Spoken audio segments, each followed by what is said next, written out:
KABUL, the Taliban aim to unveil a new governing framework for Afghanistan in the next few weeks, a spokesman for the Islamist movement said on Saturday, after the insurgents' swift takeover of the South Asian nation. Legal, religious and foreign policy experts in the Taliban aim to present the new governing framework in the next few weeks, the official told Reuters.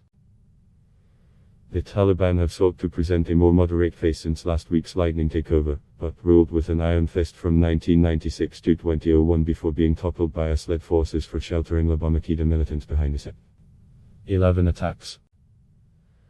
Taliban vow to be accountable. Probe reports of reprisals in Afghanistan. Taliban will be accountable for its actions and will investigate reports of reprisals and atrocities carried out by members, an official of the Islamist militant group told Reuters on Saturday.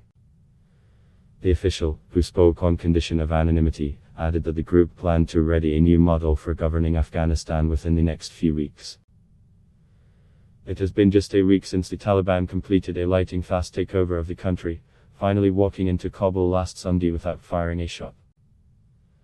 Since then, individual Afghans and international aid and advocacy groups have reported harsh retaliation against protests, and roundups of those who formerly held government positions, criticized the Taliban or worked with Americans.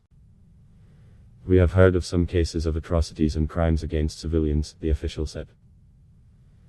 If Taliban members are doing these law and order problems, they will be investigated.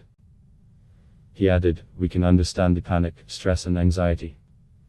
People think we will not be accountable, but that will not be the case." Although the Taliban has sought to present a more moderate face since its takeover, the group ruled with an iron fist from 1996 to 2001, before being toppled by US-led forces for sheltering Al-Qaeda militants behind the 11 attacks. Former officials told harrowing tales of hiding from the Taliban in recent days as armed gunmen went from door to door. One family of 16 described running to the bathroom, lights off and children's mouths covered, in fear for their lives.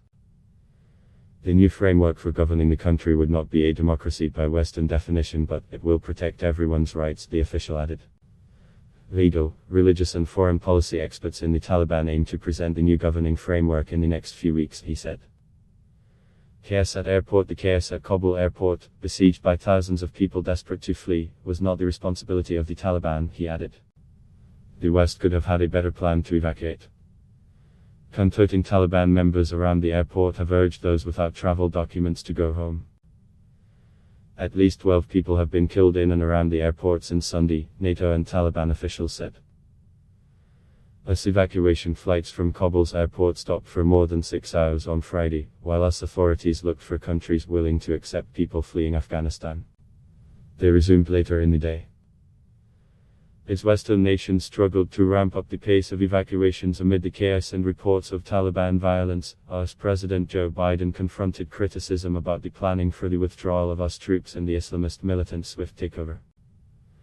"I have seen no question of our credibility from our allies," Biden told reporters after making a speech from the White House on Friday. "As a matter of fact, the exact opposite I've got. We are acting with dispatch, we are acting, committing to what we said we would do." He insisted every American who wanted to would be evacuated, and that about people had been airlifted out since July. NATO Secretary General Jens Stoltenberg called the situation outside Kabul airport very dire and difficult, as several member nations pressed for evacuations to continue beyond the US deadline of August 31.